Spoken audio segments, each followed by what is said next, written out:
Queridas irmãs, queridos irmãos, sejam bem-vindos ao nosso estudo de O Livro dos Espíritos. Esse estudo que é transmitido semanalmente através do canal do NEP Paulo de Tarso. Nós continuaremos agora a estudar o Livro dos Espíritos em sua terceira parte, que nos conduz ao estudo das leis morais.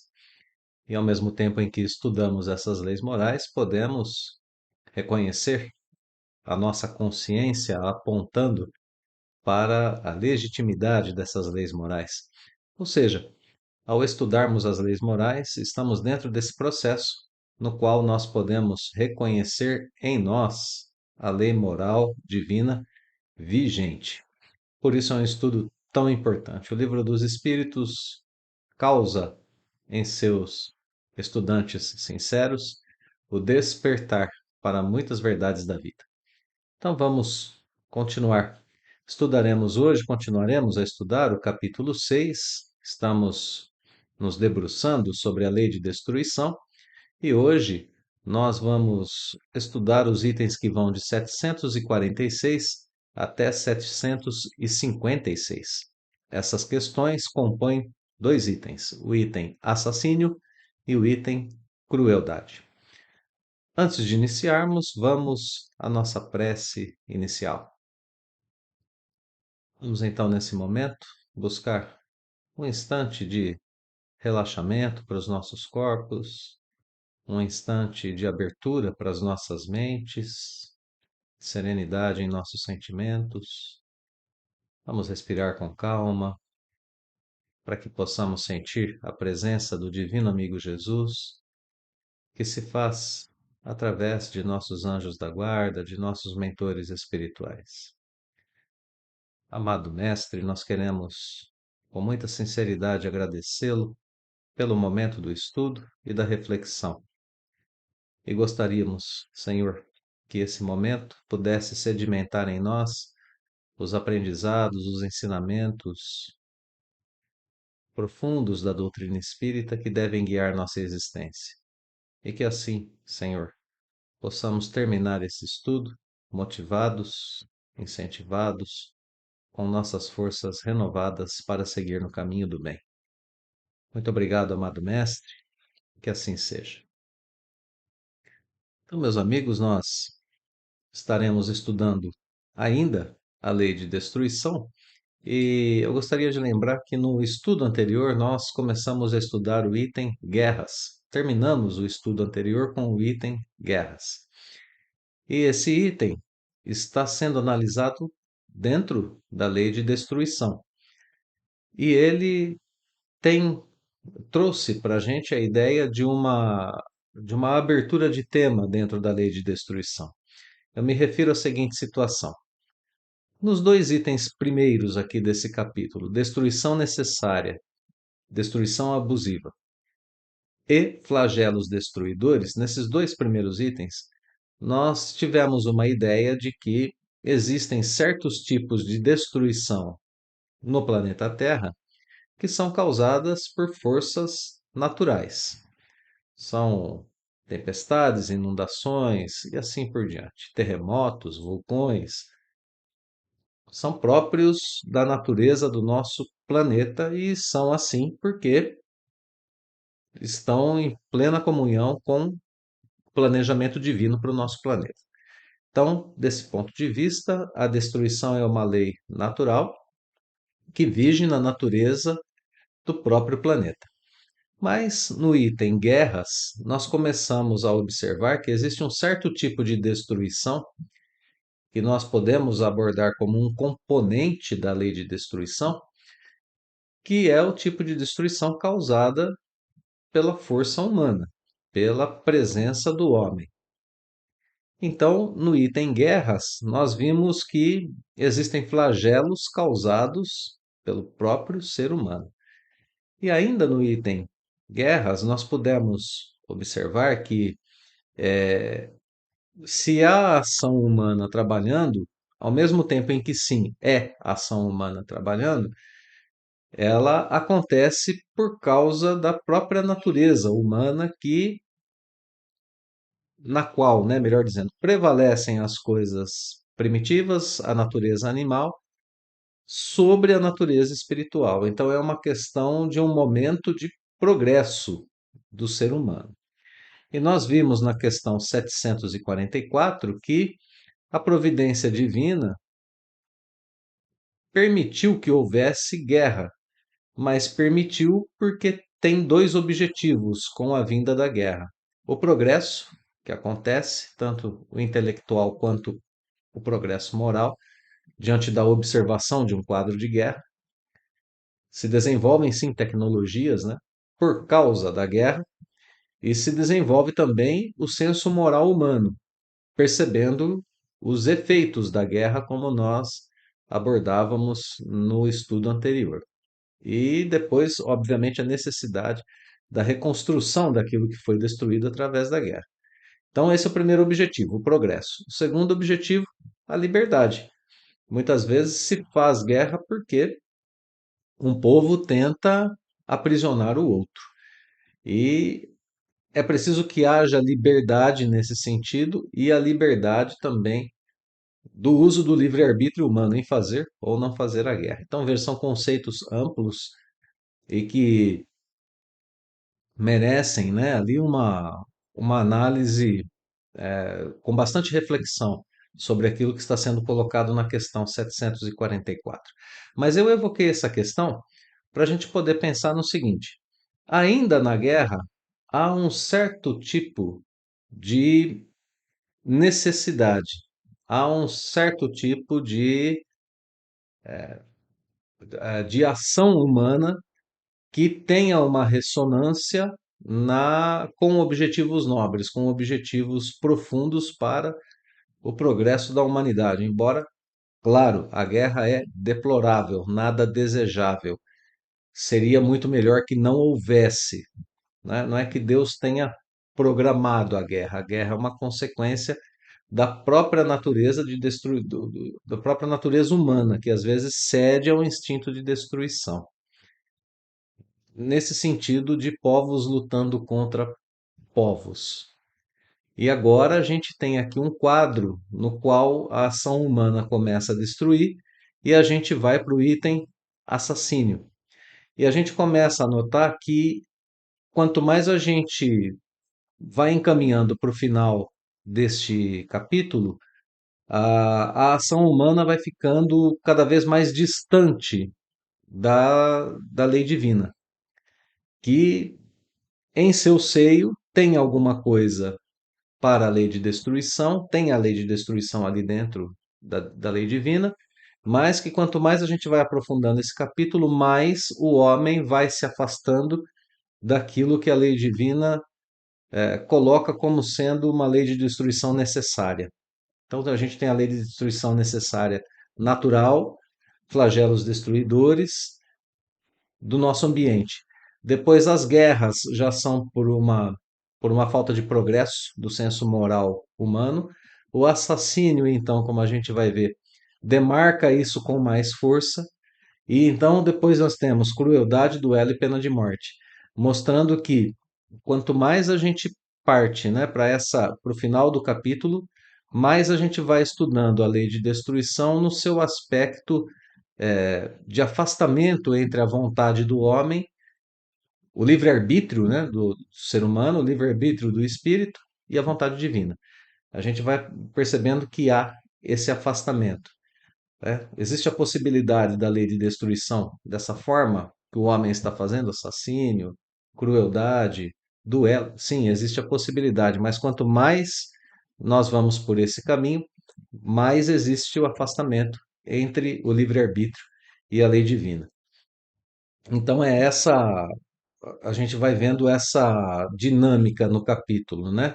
É uma destruição cada vez mais ilegítima, é uma destruição cada vez mais distante de uma possível lei natural, como a gente vai observar. É justamente por isso que a questão 746, a gente pode notar, né, que Kardec pergunta se é crime aos olhos de Deus o assassínio. Ele sequer coloca a possibilidade do assassínio ser algo com uma concordância com a lei natural. Ele não usa a palavra natural na questão 746. Muitas questões que nós vimos anteriormente, não só dentro da lei de destruição, mas em outros momentos aqui do estudo das leis morais, Kardec pergunta se é algo natural. Aqui não. Nesse momento do texto, não. Nesse momento, a gente pode até voltar aqui algumas questões, né, para a gente perceber isso. É importante, né, a gente poder perceber. Nas guerras, Kardec já não usa a palavra natural, né? O que impele o homem à guerra. Vejam só.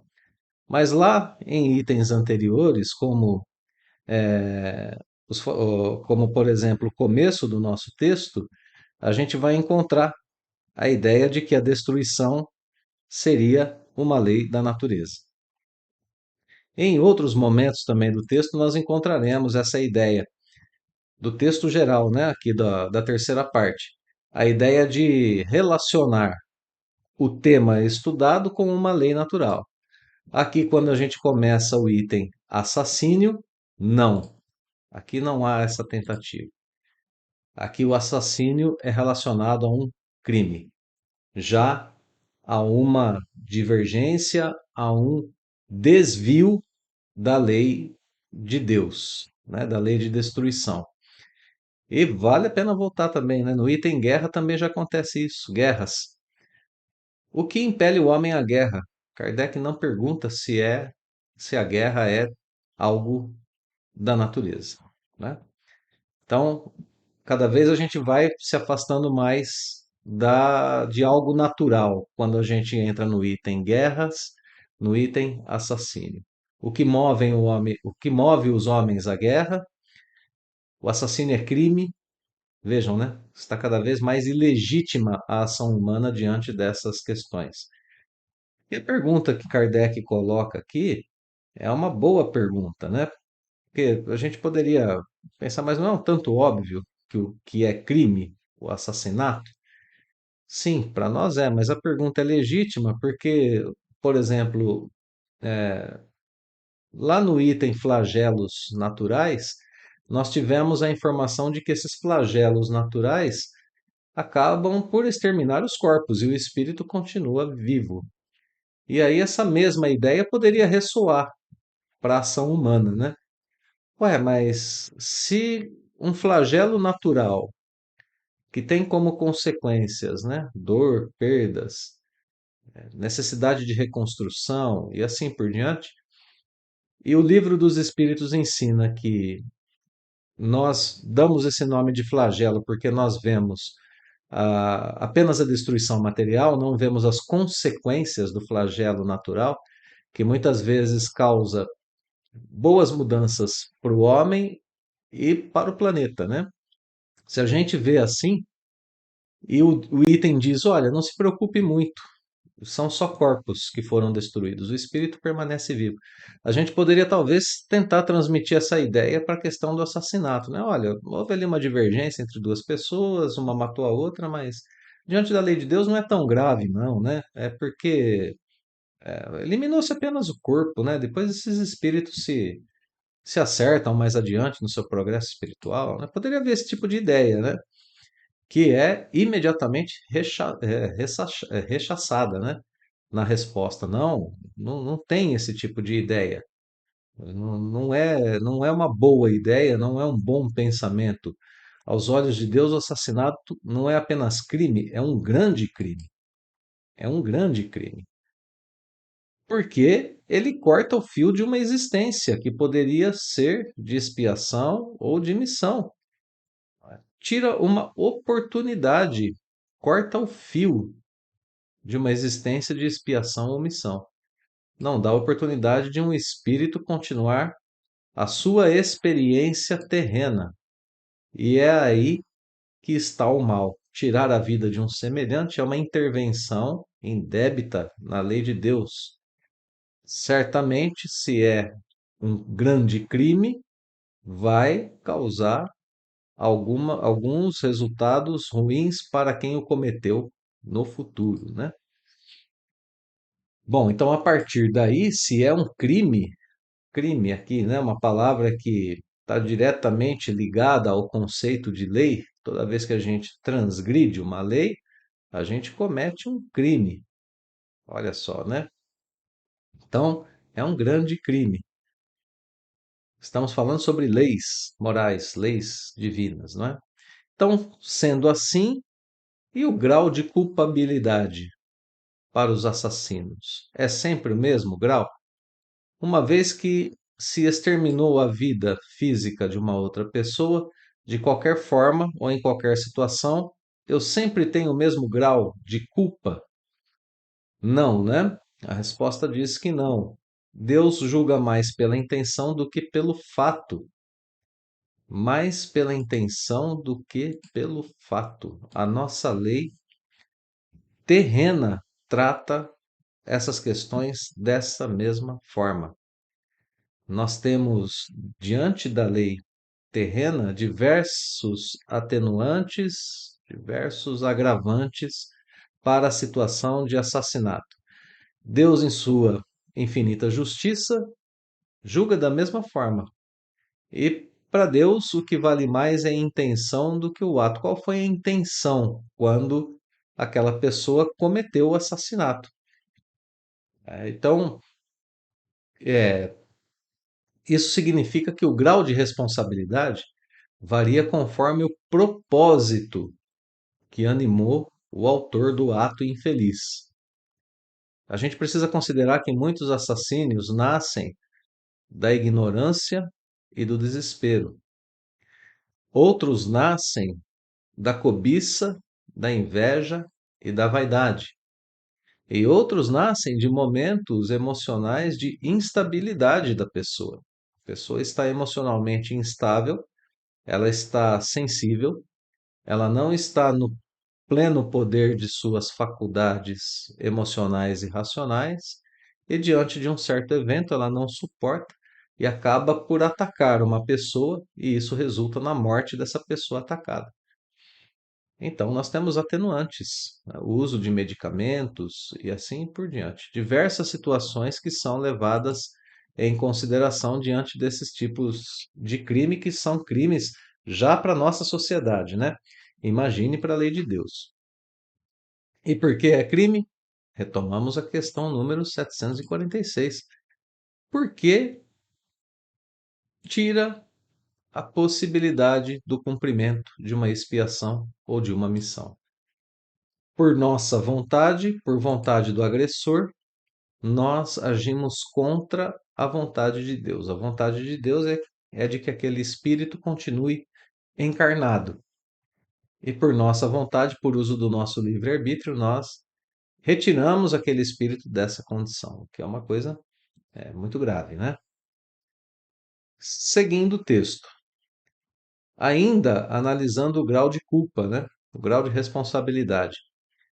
Em caso de legítima defesa, Deus excusa o assassínio, ou seja, tem um caso em que não é considerado crime, que é o caso de legítima defesa, e a resposta diz que só a necessidade pode excusar o assassínio, né? Pode não ser crime diante da necessidade, mas desde que o agredido possa preservar sua vida sem atentar contra a de seu agressor, deve fazê-lo. Então, prestando bastante atenção nessa resposta, né? Que é, coloca aqui uma questão que precisa ser analisada, né? Uma situação que precisa ser analisada. A própria pergunta já apresenta esse direcionamento de que talvez exista um conflito entre a lei de destruição e a lei moral, que manda não matar, principalmente aqui no caso do assassinato, né, dos assassínios. Veja, eu tenho a lei de conservação que exige que eu me proteja. Então eu tenho aqui essa lei de conservação vigente em mim. E por outro lado, eu tenho a lei moral que diz não matar. É um dos 10 mandamentos, inclusive, né? Não matarás. que está sendo aqui certamente fortalecido dentro do item assassino. Então, ao mesmo tempo que eu tenho que me proteger, eu não posso matar. Mas se eu não matar, pode ser que eu não consiga me proteger. Veja que tem um conflito aqui, né? Que é- veja, não é uma situação moral de fácil, não é um problema moral de fácil resolução. Só aquele que está vivendo a situação e Deus podem avaliar da real necessidade, porque vejam, aqui o que livra a pessoa da situação de ser um criminoso é a necessidade. Mas ainda assim a questão orienta: olha, se houver a oportunidade de escapar, né, de preservar-se sem matar, a pessoa deve usar esse recurso. Então, existe a legítima defesa para a lei divina? Existe, mas ela traz casos muito específicos, né? Situações muito específicas.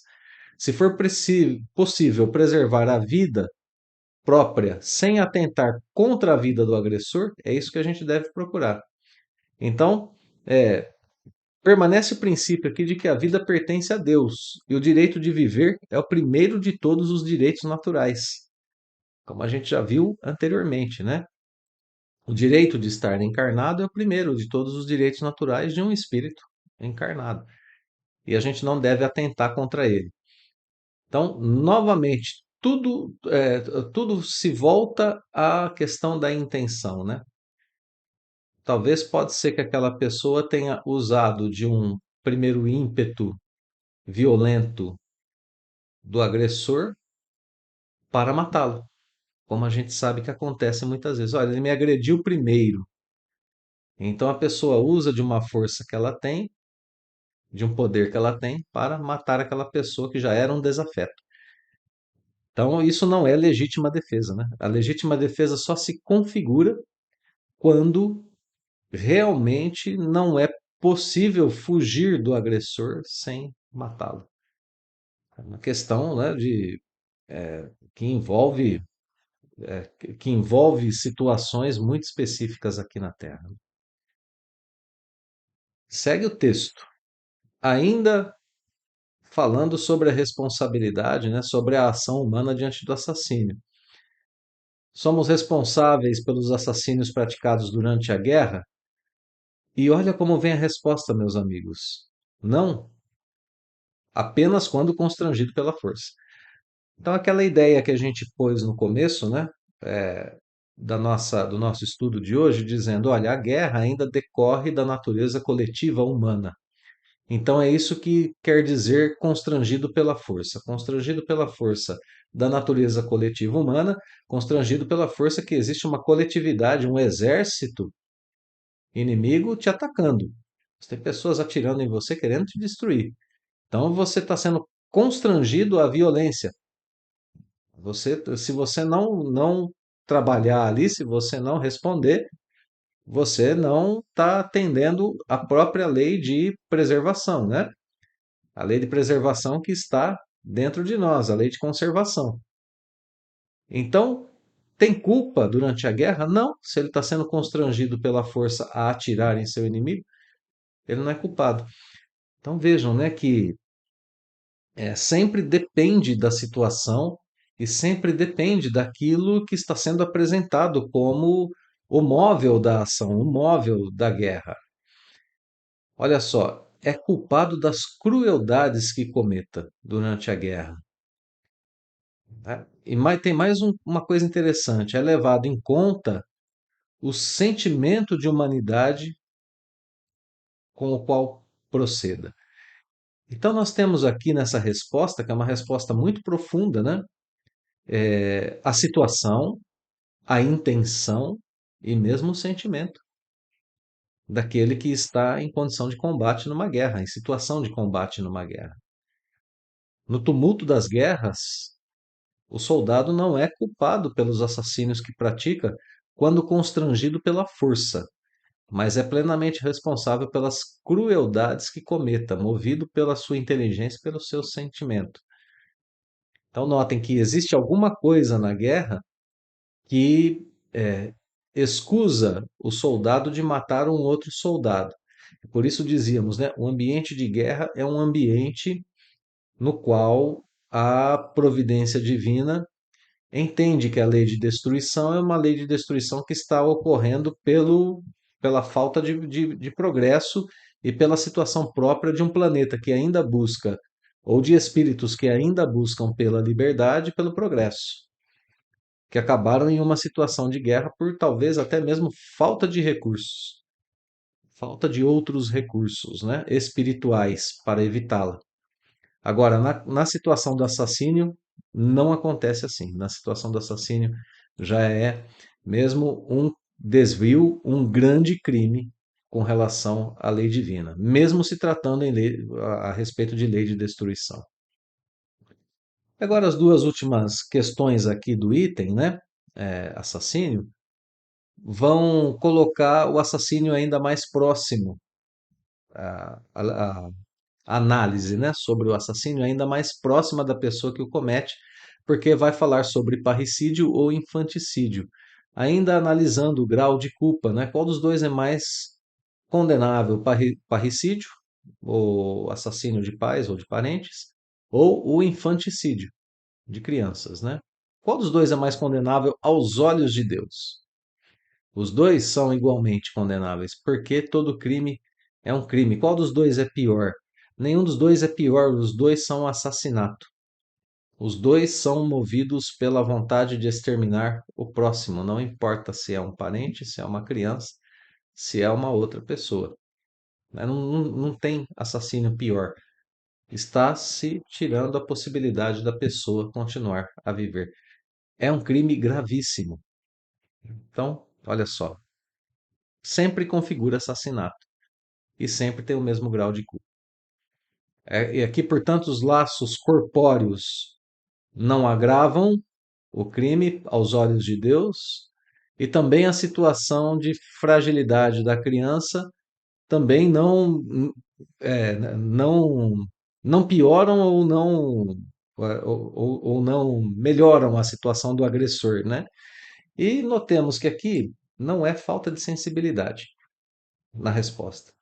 A gente poderia pensar o seguinte, né? Mas, poxa vida, matou uma criança que não tem a mínima possibilidade de se defender, matou um pai, matou a mãe.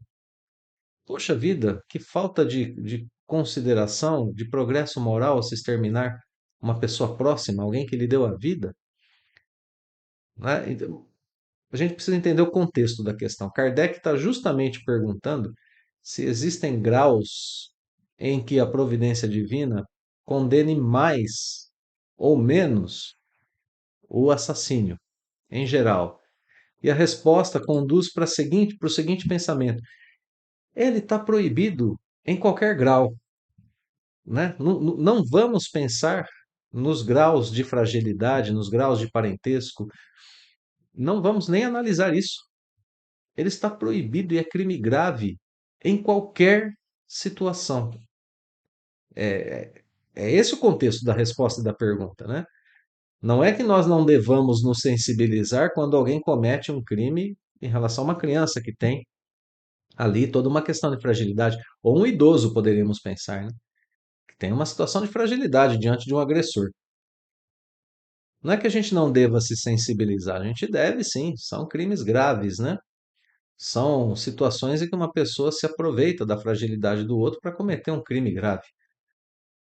Mas não é sobre isso que estamos falando. Estamos falando sobre os olhos de Deus, a providência divina olhando para a ação humana. E a ação humana é a ação de um assassínio. E ela é grave, extremamente grave, em qualquer tipo de situação diante dos olhos da matéria. É isso que a gente tá descobrindo aqui na questão 750 e na 751, porque Kardec continua mais ou menos, né, que abordando o tema, perguntando por que acontece que entre alguns povos já adiantados e adiantados, né, intelectualmente adiantados, infanticídio seja um costume e seja consagrado até pela legislação. Então, Kardec está se referindo aqui a algumas situações mais antigas do planeta Terra, né? Não uma situação mais recente, obviamente. Nós não temos registros de povos hoje avançados que tenham em sua legislação, graças a Deus, né, o infanticídio como costume ou como consagrados pela legislação, salvo a questão certas vezes do aborto, né, que a doutrina espírita talvez também não recomenda, não concorda com a questão do aborto, né? Então, salvo a situação do aborto, infanticídio não é um costume. Embora haja registros de algumas etnias indígenas, inclusive no Brasil, que por motivos culturais ou espirituais, às vezes praticam infanticídio. Mas isso acontece em certos casos específicos. Não só em comunidades indígenas no Brasil, mas em outros lugares do mundo. Mas, de qualquer forma, já são casos muito isolados hoje em dia, né? Então, considerando aqui a questão do aborto e considerando esses casos mais raros, a gente pode pensar que ainda existam.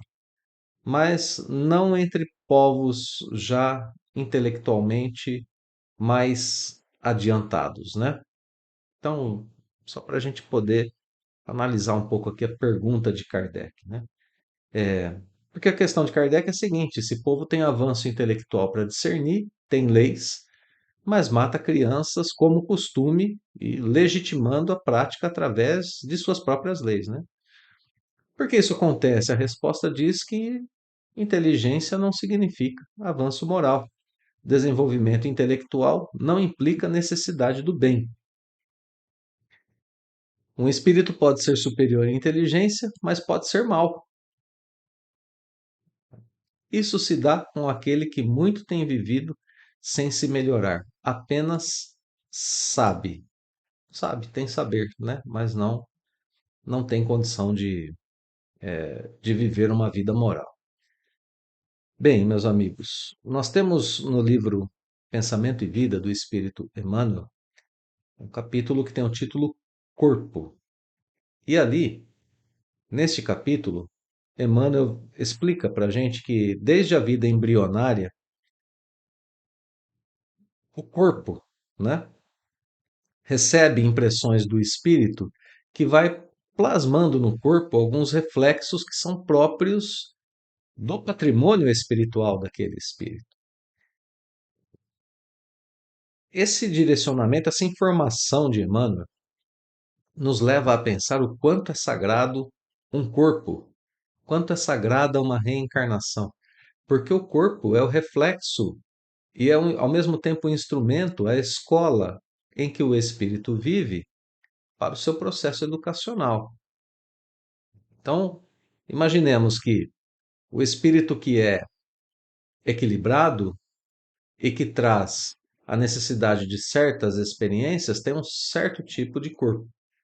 Aquele que é conturbado, aquele que é desequilibrado, aquele que traz problemas decorrentes de vidas anteriores, como narra Emmanuel, como escreve Emmanuel, né? Suicidas, homicidas, delinquentes, viciados, esses trazem ao seu nascimento no mundo físico os desequilíbrios estampados no seu próprio corpo. Isso por causa da disfunção vibratória que eles têm enquanto espíritos. Então vejam, né, que o corpo muitas vezes, né, não sempre, não em todos os casos, muitas vezes representa esse reflexo da vida espiritual e representa o momento que o espírito precisa ter na sua encarnação para o seu progresso, para a sua evolução. Escreve Emmanuel ainda nesse capítulo que as enfermidades congênitas nada mais são do que reflexos da posição infeliz a que nos conduzimos no pretérito próximo, né? Num passado aqui bem pertinho da gente, seja na vida atual, seja na vida anterior, como ensina o Evangelho segundo o Espiritismo. Então, olha só, quando a gente está aqui na esfera física, Emmanuel usa a expressão internação na esfera física, como se fôssemos pessoas que estão adoentadas espiritualmente precisando de tratamento. E um dos tratamentos é estar no corpo nos quais nós estamos. Levando em consideração que, apesar das aparências, ninguém na Terra tem um corpo perfeito e pleno em saúde, não é isso? Nós estamos vivendo aquilo que precisamos viver. E a gente está montando um quadro aqui junto com o Emmanuel para poder dizer que muitas vezes a gente aparenta, né, um certo equilíbrio, um certo, uma certa saúde corpórea, física, né? Mas para além desses crimes que são mais pungentes, né, diante da lei divina, como o assassínio, como estamos estudando, existem outras variantes. Culpa, remorsos, tudo isso, né, a lei de causa e efeito permite que se manifeste em nós, muitas vezes como ansiedades que aparecem sem uma causa imediata, como perturbações e assim por diante.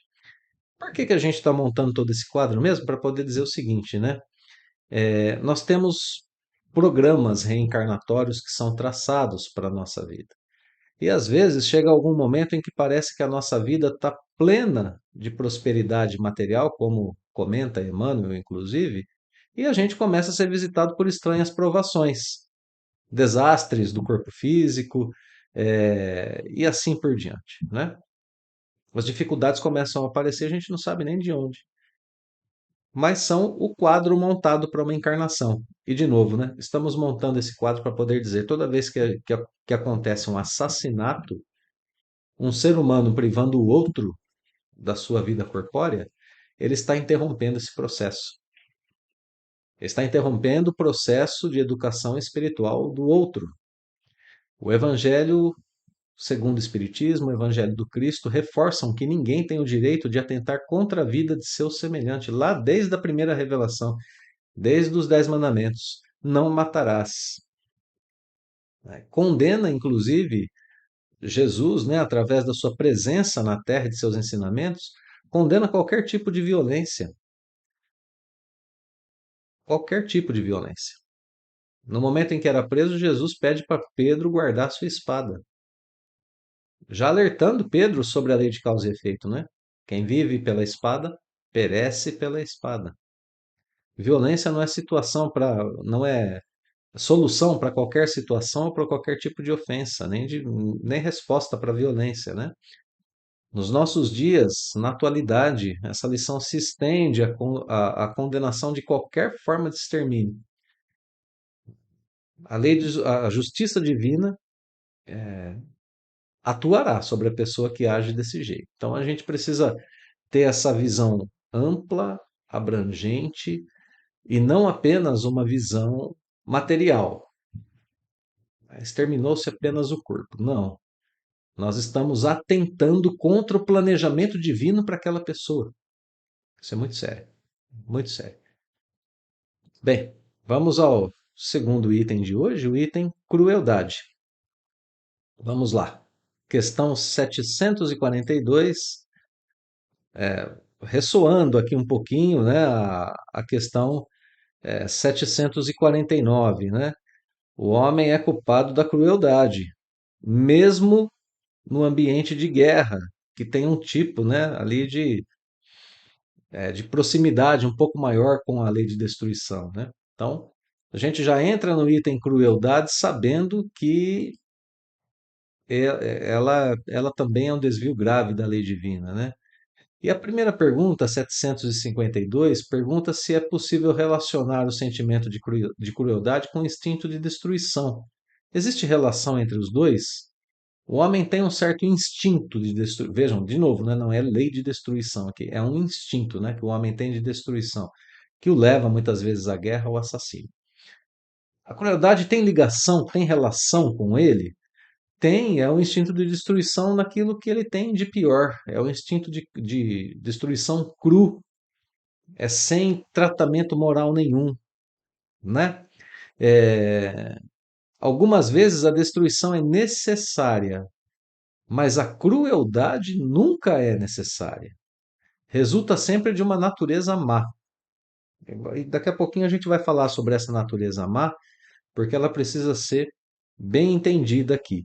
Mas antes, vale bastante a pena a gente analisar a questão 753 para a sequência das ideias, né? Então, instinto de destruição? Sim, no que ele tem de pior. E que resulta sempre de uma natureza má, porque crueldade nunca é necessária, nenhum tipo de crueldade é necessária, né? A destruição às vezes é, mas a crueldade não. E o assassínio também não, né? O assassínio nunca é, só é necessário naquele caso específico que a gente viu lá atrás, de estarmos preservando a própria existência, naquela condição que a gente viu, né? Então Kardec pergunta por que a crueldade forma o caráter predominante dos povos primitivos, e aí a gente vai entender a relação entre as duas questões. É porque nos povos primitivos, como lhes chamas, né? Que uma digamos, uma observação, né, da resposta ao comentário de Kardec, porque nesses povos a matéria prepondera sobre o espírito. Kardec, ao se referir a povos primitivos, está falando sobre aqueles povos que não têm, né, o avanço intelecto moral parecido com o nosso, mesmo lá no século XIX, quando a sociedade francesa, né? Então, é primitivo de que ponto de vista? Desse ponto de vista, né? Pode ter povos mais primitivos e a nossa sociedade pode ser primitiva diante, se comparada a povos de mundos felizes, por exemplo, né? Então, aqui uma observação, né, na resposta. Então, matéria prepondera sobre o espírito, esses povos se entregam ao instinto do bruto e só têm como necessidade as necessidades do corpo. Por isso, só conhecem a conservação pessoal, não pensam sequer no coletivo, por isso são muitas vezes cruéis, né? Tem uma outra variante na resposta, né? Tem muitos povos que estão sob o império de espíritos também imperfeitos que lhes são simpáticos. E então, até que povos mais adiantados venham destruir ou enfraquecer essa influência, ela continua existindo. Então, temos dois fatores aqui na resposta. O primeiro fator é a própria influência da matéria que prepondera sobre o espírito. O segundo, portanto, né, permanece ali o instinto que diz que é o instinto de conservação, né? Muito cru, instinto de conservação que quer tudo para si, e como soma-se a esse instinto o instinto de destruição, a falta de progresso, ele quer tudo para si, não pensa no outro, ele age com crueldade, com aquilo que chamaríamos de crueldade, né? Com violência extrema e de forma a exterminar mesmo qualquer tipo de força contrária à sua. Então, aqui não há equilíbrio entre conservação e destruição, né? É um desequilíbrio total. E o segundo fator é influências espirituais. Agora, a gente pode voltar àquela expressão que estava na questão anterior, porque agora a gente. Uma natureza má. A crueldade resulta sempre de uma natureza má. E agora a gente já pode entender um pouco sobre a respeito do que é essa natureza má. Lá na obra A Gênese, no item 73, Allan Kardec tem um texto que fala sobre a origem do bem e do mal. E ele escreve que o mal decorre das imperfeições do homem, muitas vezes em virtude do seu livre-arbítrio, que não pende totalmente nem para o bem, aliás, não pende fatalmente nem para o bem, nem para o mal. Então o homem fica sujeito à lei do progresso, e o progresso resulta da sua ação, do seu trabalho. E o mal, né, surge quando o homem escolhe caminhos equivocados. Então veja que a natureza má, ela não é uma natureza má colocada por Deus, ela é fruto da ação do livre-arbítrio, do uso do livre-arbítrio. Escreve Kardec, ainda na Gênese, item 10. Estudando-se todas as paixões e mesmo todos os vícios, vê-se que as raízes de umas e de outros se acham no instinto de conservação, instinto que se encontra em toda pujança nos animais e nos seres primitivos mais próximos da animalidade. Olha, aqui está explicado, né? Qual é a natureza má? É o foco fixo na conservação pessoal, no instinto de conservação mais bruto, sem contrapeso do senso moral, como escreve Kardec na Gênese. E depois Kardec escreve que o instinto se enfraquece à medida que a inteligência se desenvolve, porque então a inteligência passa a dominar a matéria, que é nada mais nada menos do que toda a história do nosso planeta Terra, né? Retratada aqui, história do progresso humano no planeta Terra. Retratada aqui nessas duas questões, somada ao comentário da Gênese, e somada também a todo o estudo que nós já fizemos até agora aqui no Livro dos Espíritos, né? Nós temos então esse caminho em que o homem nasce com o instinto de conservação muito forte em mundos primitivos, em caráter primitivo, e que depois esse instinto de conservação, que é algo pessoal, íntimo, vai sendo melhor elaborado, ele se mantém, claro, no decorrer do progresso, mas ele vai sendo melhor elaborado até que se chegue ao momento do cumprimento da proposta colocada por Jesus para nós aqui na Terra, amar o próximo como a nós mesmos. Então, a minha conservação é importante? É, mas a do próximo também. E segundo a proposta de Jesus, cada um deve priorizar a conservação do outro. E, a princípio, para espíritos pouco avançados moralmente, essa proposta pode parecer uma proposta um tanto quanto desproporcional à vida terrena, ainda no mundo de hoje, né, que é um mundo tão competitivo. Nós priorizamos ainda na nossa sociedade a competitividade. As crianças são ensinadas desde cedo na escola a tirar nota melhores do que as notas do coleguinha, porque ele precisa se destacar na sociedade. Então, é uma sociedade extremamente competitiva. E o ensinamento do Cristo diz: se for uma sociedade colaborativa, em vez de competição, colaboração, imaginem como seria o mundo se cada pessoa estivesse profundamente interessada e empenhada no bem-estar dos outros. Imaginemos por um instante que cada vizinho, e vizinho não apenas, né, na mesma rua, mas vizinhos, pessoas próximas, que cada pessoa próxima uma da outra estivesse interessada no bem-estar do outro.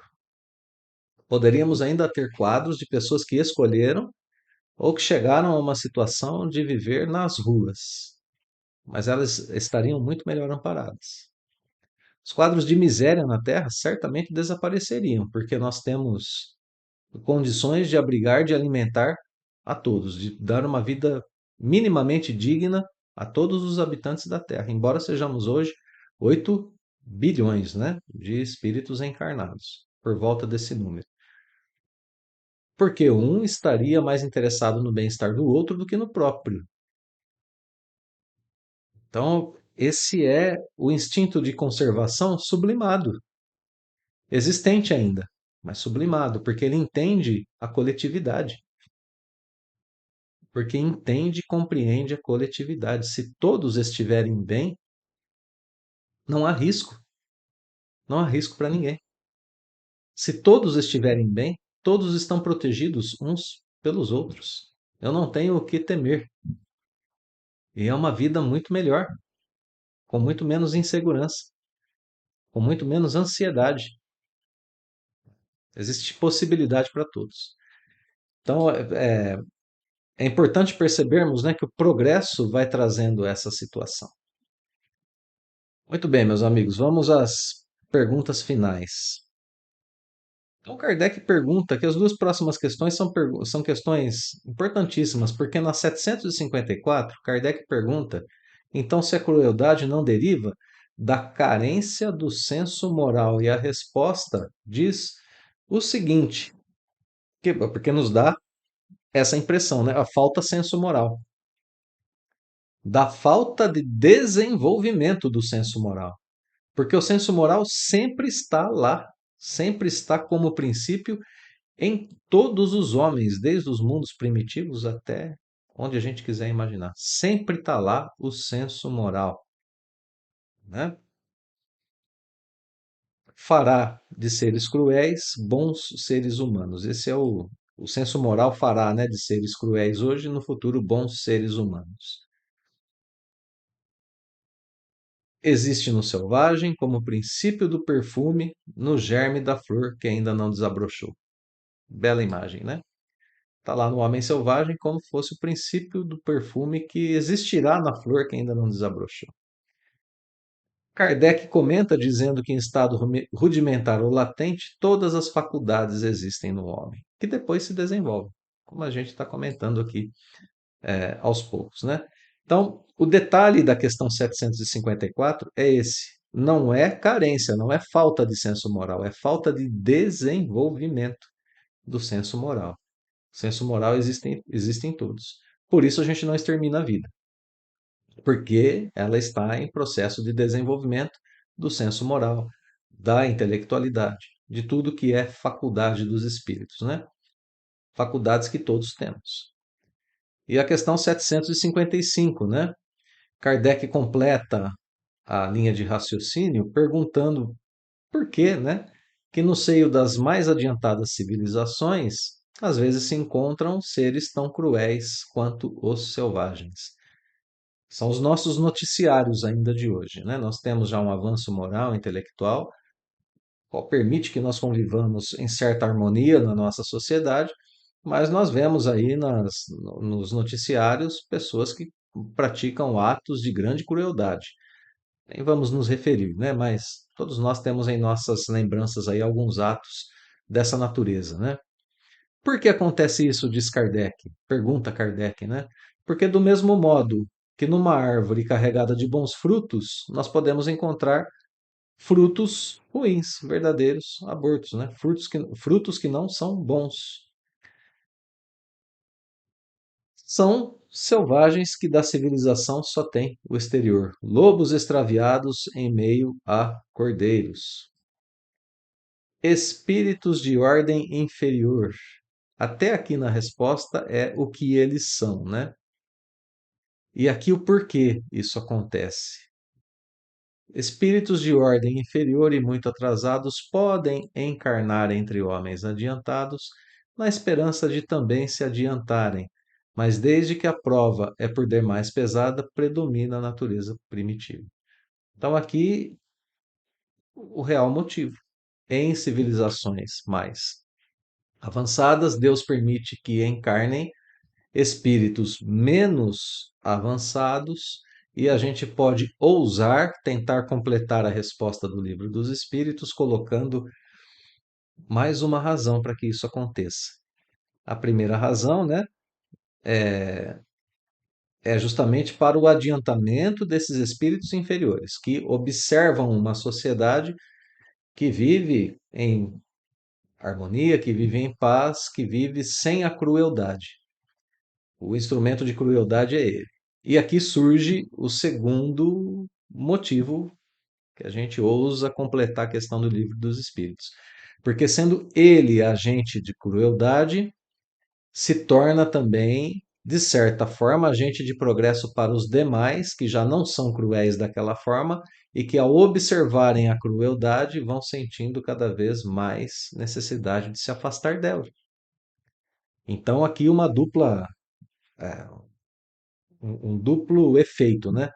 Notemos que a providência divina, ela permite a destruição, ela permite crueldade, ela permite assassínio, sempre, mas sempre tira dessas questões da guerra, né?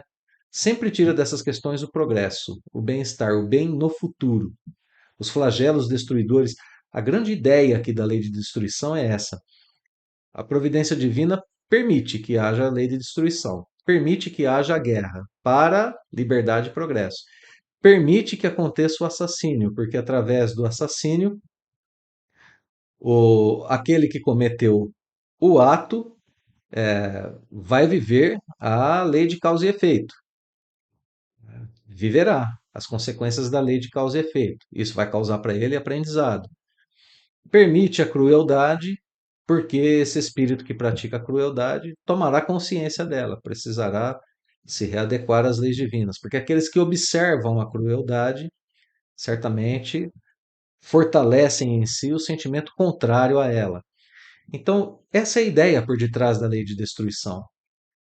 Tudo isso é permitido pela lei divina, mas permitido com propósito de progresso para todos.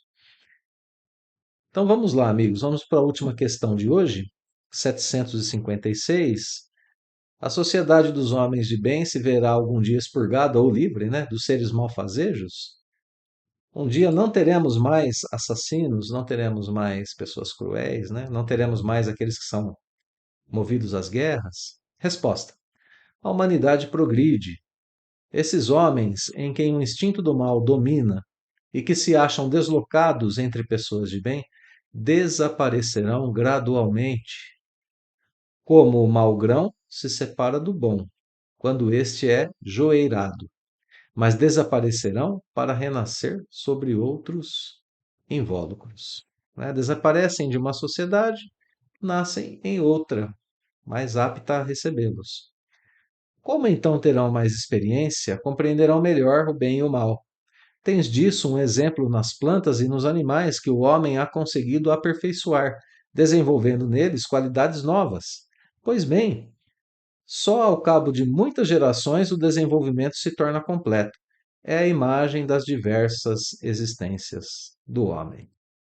Com essa belíssima resposta, né, que nos leva a pensar as reencarnações, o progresso incessante do espírito, e nos leva a pensar também que nós devemos tratar as pessoas violentas, os assassinos, as pessoas cruéis, devemos tratá-la com amor, aquele amor que é um amor que não permite a ação violenta, mas que ao mesmo tempo oferece a essas pessoas a corrigenda necessária, assim como faz a providência divina para com todos nós.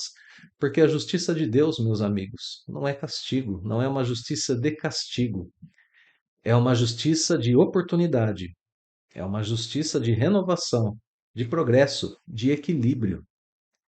Quem hoje fere o próximo, fere a si mesmo. Essa é uma ideia que está dentro, que está aqui no cerne da lei de destruição.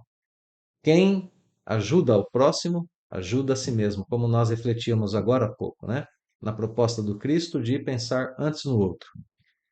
Mas quem inicia hoje o trabalho do bem e da caridade certamente neutraliza as forças do mal que ainda vigem em si mesmo e parte para o caminho de reconquista da própria harmonia, né? Aprendemos aqui com a lei de destruição que assassinato e crueldade, mesmo as guerras, não estão mais apenas no campo do plano físico. Elas precisam ressoar no campo do espírito, no campo da consciência. O assassínio não é apenas algo físico, é a violação da lei de amor, é a violação dos planejamentos divinos para uma determinada criatura. A crueldade não é ausência do senso moral. A crueldade é falta de desenvolvimento do senso moral. É necessário, então, reestruturarmos a nossa visão de mundo, a nossa visão a respeito dessas pessoas que cometem essas violências e reconduzi-las ao caminho correto, ao caminho do bem. Lembremos-nos sempre, né, da máxima do Espiritismo: fora da caridade não há salvação. Essa é a única bússola capaz de neutralizar em nós os germens da violência, da crueldade, transformando cada um de nós em pessoas que agem em pleno acordo com a lei divina. E tendo um olhar um pouco mais caridoso também para com o assassino, para com a vítima, um pouco mais de crueldade, para, um pouco mais de bondade para com aquele que comete a crueldade, para que a gente possa ser, de fato, uma boa ação aqui no plano terreno, que é uma escola para todos nós, né? E é uma escola que nos exige o bem-estar convivendo uns com os outros. Ensinamentos maravilhosos, extremamente profundos e que devem se refletir em nossas vidas a partir do momento em que a gente vai analisando cada situação vivida e que a gente vai compreendendo cada uma dessas situações do ponto de vista espiritual, assim como estamos sendo ensinados a fazer através do estudo da Lei de Destruição de O Livro dos Espíritos. Então, meus queridos amigos, muito obrigado pela companhia em mais um estudo. Como sempre, eu deixo o meu fraterno abraço, convite para a gente seguir estudando junto o Livro dos Espíritos e os votos de muita paz a todos.